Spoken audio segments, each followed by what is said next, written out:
द्वारिका का राजमहल स्वर्णिम दीपों की आभा में सभा मंडप चमक रहा है।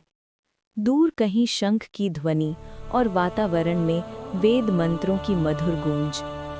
उसी क्षण द्वार पर प्रकट होते हैं सृष्टि के अधिपति चतुर्मुख ब्रह्मा। उनकी आंखों में एक ही भाव कि जिन्हें मैं जगत नियंता जानता हूँ, आज उन्हें साक्षात देखूंगा। द्वारपाल भीतर संदेश ले जाता है और तभी द्वारिका नाथ भगवान विष्णु के अवतार श्री कृष्ण मुस्कुराते हुए बस एक वाक्य कहते हैं, ब्रह्मा? कौन ब्रह्मा? कौन से ब्रह्मा? ये सुनकर ब्रह्मा ठिठक जाते हैं। कौन से ब्रह्मा? कौन ब्रह्मा माने की? मैं ही तो ब्रह्मा हूँ, मैं ही तो सृष्टि का कर्ता हूँ। पर प्रभु उस क्षण ध्यान में लीन हो जाते हैं और देखते ही देखते सभा में एक अलौकिक दृश्य घटित होता है। एक एक करके प्रकट होने लगते हैं असंख्य ब्रह्मा, किसी के 10 मुख, किसी के 100, किसी के सहस्त्र।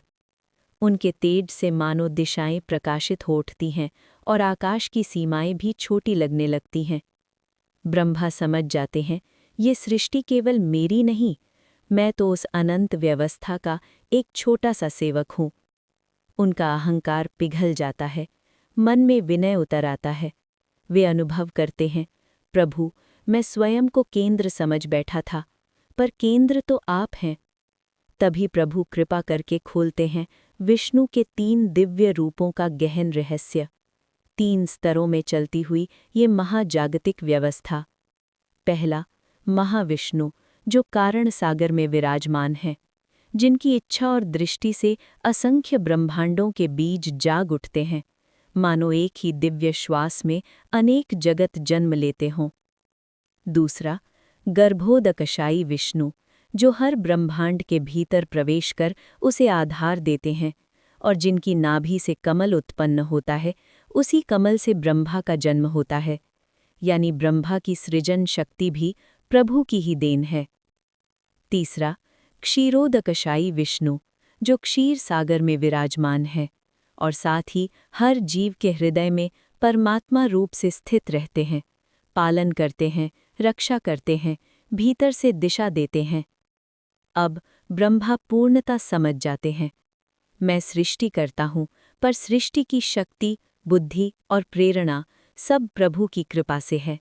मैं तो केवल उनके आदेश से रूप देता हूँ, शक्ति तो वही देते हैं। और फिर कथा का अंतिम प्रकाश आज के समय पर पड़ता है। आज हम कहते हैं पैरेलल यूनिवर्स, अनेक ब्रह्मांड, अनेक लोक। पर द्वारिका की उस लीला में असंख्य ब्रह्मांडों और असंख्य ब्रह्मांडों का संकेत हमें याद दिलाता है, वैदिक ज्ञान में बहु ब्रह्मांड की कल्पना कोई नई बात नहीं। हर ब्रह्मांड में व्यवस्था है, उत्तरदायित्व है और सर्वोच्च में एक ही सत्ता, श्री हरि, जिनकी अनंत शक्ति से अनंत सृष्टि संभव है। अंत में बस यही सत्य, जगत चाहे जितना विशाल हो, ब्रह्मांड चाहे जितने भी हों, सबका केंद्र एक ही है, श्री हरि, विष्णु।